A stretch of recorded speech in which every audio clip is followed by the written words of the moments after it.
International break is finally over, but urgency and worries about Italy's performance in the World Cup qualifications still remain. They are, however, through to the knockout stages, and they must now face off against either Greece, Sweden, Republic of Ireland or Northern Ireland. Who the opponent will be, we'll find that out on Tuesday. But now we have more pressing issues at hand. We have Juventus against Lazio in the Serie A, a must-win game on Saturday. This is my preview.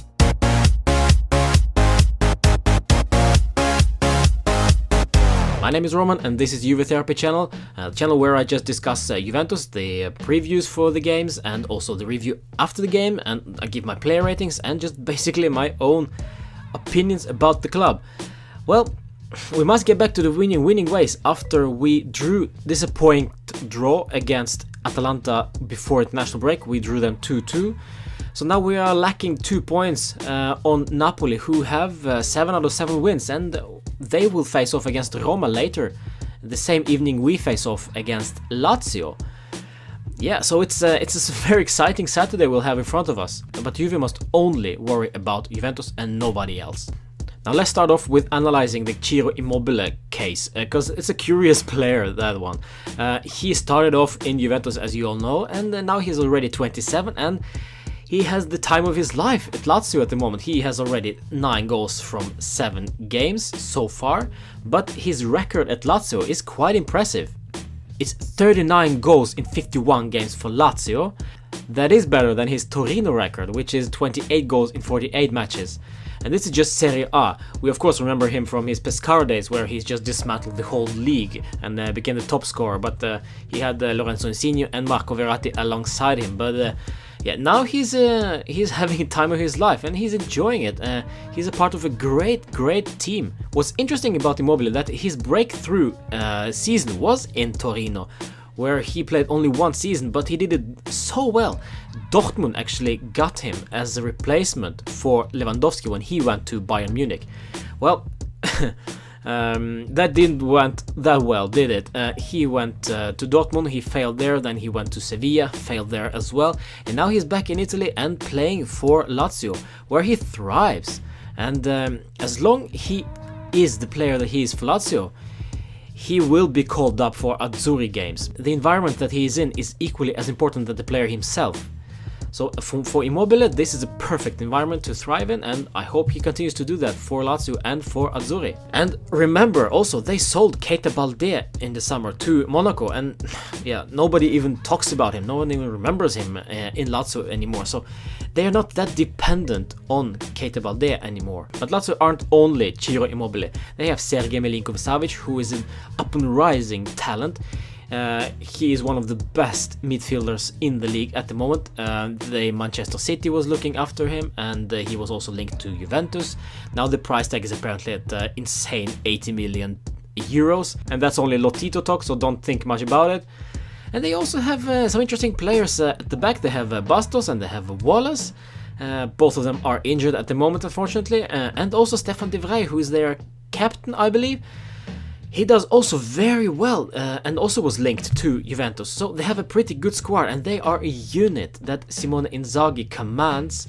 And this is a unit of a well-oiled machine at the moment, and they're doing pretty well so far this season. And Simone Inzaghi, who reminds me a bit of Antonio Conte when he's running up and down the sidelines and shouting at his players and giving them instructions every minute of the game. Yeah, he's a fun type of manager to watch and follow. Their injury list, however, is very long. They have Dusan Basta out, they have Felipe Anderson out injured for a while, they have Lukaku out with injury as well, and also Bastos and Wallace. As I said, Bastos will, however, probably feature against Juventus on Saturday. We are not sure if he will start, but he will most probably be called up for the game. As for Juventus, well, there are some injuries there as well. We have Marco Piazza, who is back in training, but he will probably not be called up for this game. He's back in training with the ball, he passes, he shoots. He runs, and he just needs to recover his fitness levels, and he'll be there in a couple of weeks' time. I'm looking forward to seeing him back on the field, and standing ovation for him when he enters the field, I'll promise you that. Miralem Pjanic is still out with his injury, will probably be back in a couple of weeks' time. Di Sciglio is also out, and Benedikt Hövedes is still nowhere to be seen. There are already some rumors that he will be shipped back to Germany because the Juventus are apparently very disappointed with his injuries. Yeah, it's too early, too premature to cancel this contract straight away at this moment, but yeah, if this continues, we just don't have another choice. We need a player in defense, and De Vrij from Lazio might be the answer in January, but we will see what happens with Hövedes before that. Sami Khedira is available for Saturday's game. I'm not so sure he will start against Lazio, we'll see. And the Claudio Marchisio apparently also is available, but I'm actually not sure if he will be even called up. This is again, very delicate situation with Claudio Marchisio. We need to treat him very, very carefully. We have some players coming from South America and their qualifications for the World Cup. And so there will be some players who are jet lagged, tired, and need some additional rest. So expect some rotations against Lazio. And this is my predicted lineup. This is what I would go for, yeah, based on those terms. So I actually start with Wojciech Szczesny in goal. Left back, I'll go for Kwadwo Asamoah. I'm actually surprised with how well he's doing so far at left back for Allegri's Juventus. He does have some faults here and there, but nothing very major in my opinion. So if he starts against Lazio, I'm not so worried. Of course, the best thing would be to start Alexandro, but as I said, South American coming back from international duties, yeah, we need to take it slow. In the center of defense, I will go with Giorgio Chiellini. We need him against Lazio, and I will actually go for Daniele Rugani. I will put him in there again and again and again. And against Lazio, I really hope he starts, because apparently, according to Allegri, he struggles a bit with 1-versus-1 defending, and Immobile is very poor 1-versus-1 offensively. So there should be no major problems for Rugani. So that's why I will put him there next to Chiellini. And on the right back, Stefan Lichtsteiner will play. In the center of the midfield, this is where I will go just with Rodrigo Bentancur and Blaise Matuidi. We don't actually have anyone else who is fit enough to start in there, so those two will probably be there.